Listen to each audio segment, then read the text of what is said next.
ہو چکا ہے جو اسٹیج سے پہلے بنگلہ دیش کے لیے بنا تھا. وہ قوتیں, وہ ساتویں بیڑا بیرا آ رہا تھا نا آپ کا بنگلہ دیش کے زمانے کے اندر, آپ بھی پہنچتا ہے جی, اب تو بیرا آپ نے پہنچ گئے, اب تو وہ سامنے وہ سری لنکا کے قریب پہنچ گئے, بولتے تھے ہم سب, لیکن نہیں آیا. پاکستان کے 2 ٹکڑے کر کے وہ خوش ہو گئے, چلو معاملہ یہ تو ختم ہو گیا. اور نتیجتاً کیا ہے, جس قوم کو ہم سمجھتے تھے, سورے مغربی پاکستان یہ سمجھتے بیچارے کالے بنگالی مچھلی کھانے والے, ان کا کیا تعلق ہے, ان کو کون حکومت دیتا ہے, ان کو کون عزت دیتا ہے, عزت نہیں دی جاتی تھی. آج وہ تمہارے ملک سے بہت آگے نکل گئے, ان کا ٹکا بھی 3-4 روپے کا ہو گیا تمہارا 1 روپے کے مقابلے میں.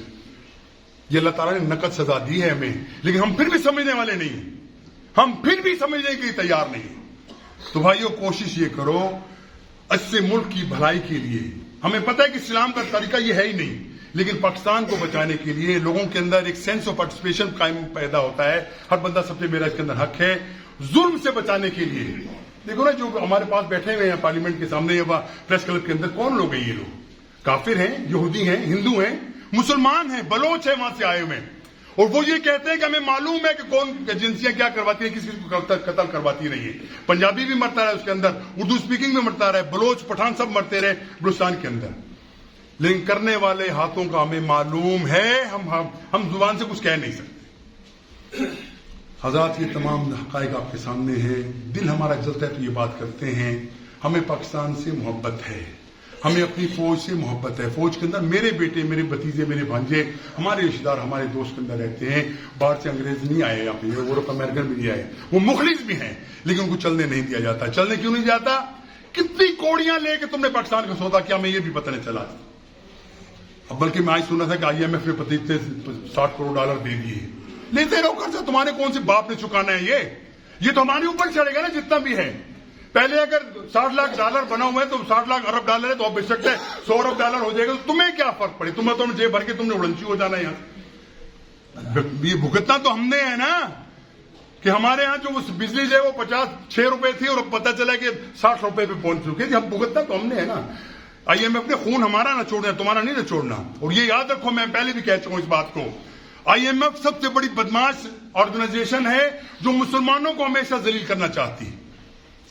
کبھی IMF نے کبھی یہ مطالبہ پاکستان گورنمنٹ سے نہیں کیا کہ یار کہ تم جو اربوں ڈالر لوٹاتے ہو, تمہاری بیوروکریسی لے جاتی ہے, فوج لے جاتی ہے, عدلیہ لے جاتی ہے, ان کو روکو, ان کو بریک لگاؤ کہ خبردار ان کو صرف اتنا دو جتنا ایک 22واں گریڈ آدمی لیتا ہے. نہیں, ان کی تو 20 لاکھ روپے 20 لاکھ تنخواہ ہے. ایک بندہ لا کے بٹھا دیا, اس کو 60 لاکھ روپے تنخواہ دے رہے ہیں یہ لوگ. کبھی پابندی نہیں لگائی.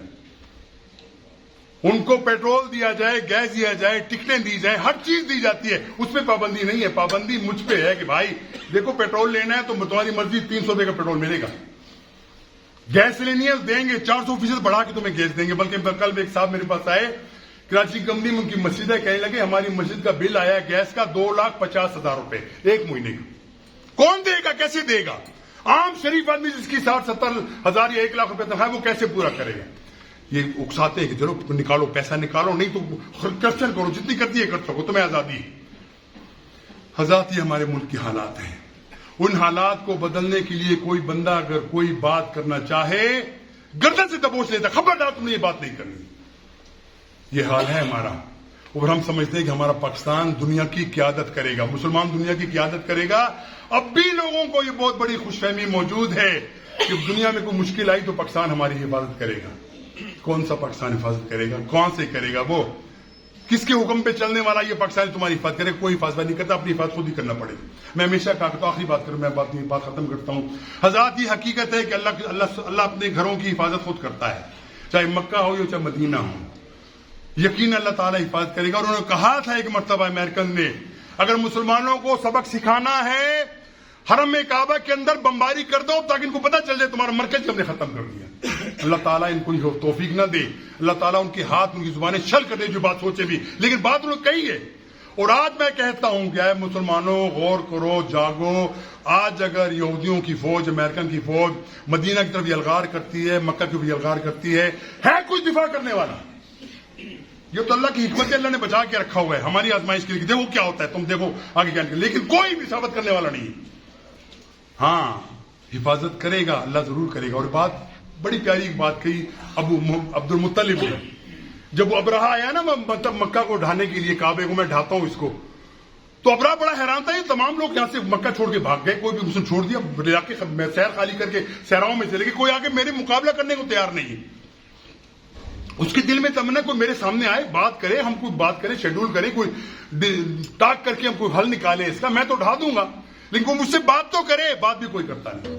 عبد المطلب کو دیکھا دور سے آ رہا ہے، ابراہیم بڑا خوش ہوا، چلو جی قریش کا سردار آ گیا، مجھ سے بات کرے گا، کچھ مطالبات رکھے گا، کچھ منتیں کرے گا، کچھ اور اپنی وہ بتائے گا، جی ہماری فلاں فلاں مطالبات مان لو، کعبے کو مت ڈھاؤ، تم چلے ہو۔ عبد المطلب آیا، کہنے لگا ابراہیم کیا بات ہے، کیا مطالبات ہیں، تمہارا کعبہ ہم ڈھانے لگے، تم کیا چاہتے ہو؟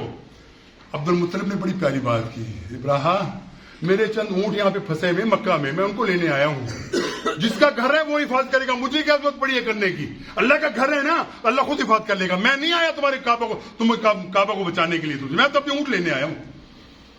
اللہ تعالیٰ اپنے گھر کی حفاظت خود کرے گا، اس میں کوئی شک نہیں ہے، لیکن ہم نے کیا کیا ہے، ہم نے تختی میں پلیٹ میں رکھ کے دے دیا کہ یہ لوگ جس پہ حملہ کرنا ہے کر لو، اور ہمارا معاملہ اس سے بہت مختلف اس لیے ہے کہ ہم مانگنے والے ہیں، ہم بھکاری ہیں، اوپر سے نیچے نیچے تک ہاتھ باندھ کے کھڑے ہوتے ہیں امریکن کے سامنے، یوں کر کے کھڑے ہوتے ہیں، جو آقا جو حکم ہم ماننے کو تیار ہے۔ لیکن عربوں کا معاملہ سے مختلف ہے، تو وہ لوگ یرغمال ہیں، ان کا مال یہودیوں کے پاس پڑا ہے، اربوں کے ڈالر کے حساب سے لاکھوں ہزاروں اربوں کے ڈالر کو پڑا ہو گیا، وہ تمام یرغمالی ہیں کہ تم حرکت کی، تمہارے پیسے ہم سلب کر لیں گے۔ امت مسلمہ کا یہ تو حال ہے، پھر ہم سوچتے ہیں کہ ہم قوم بن کے آگے آئیں گے۔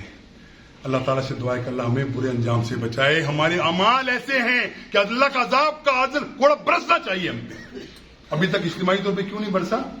فلسطین میں جو ہو رہا ہوتا ہے، کوئی مسئلہ تو بلا نیا شروع ہو گیا، نیا قصہ، انہوں نے یمن پہ بھی حملہ کر دیا امریکن نے، اور یقیناً یہ جنگ پھیلے گی، یہ جنگ رکنے والی نہیں ہے، یہ ملحمہ الکبریٰ ہے، یہ کروسیڈ ہے جو اعلان کیا ہوا ہے، جس کے لیے پیشن گوئی اللہ کے رسول نے بھی دی ہے کہ وہ جنگ ضرور ہوگی، آرمیگڈون جس کو بولتے ہیں، وہ یقیناً آ کے رہے گی، اس کے اندر مسلمان نہ سنبھلے ان کا حال وہ ہوگا، دنیا کے اندر آج تاریخ میں کسی نے ساری اتنی ظلم و بربریت نہیں دیکھی جتنی مسلمانوں سے ہونے والی ہے۔ حسبنا اللہ و نعم الوکیل، حسبنا اللہ و نعم الوکیل، وآخر دعوانا الحمدللہ رب العالمین۔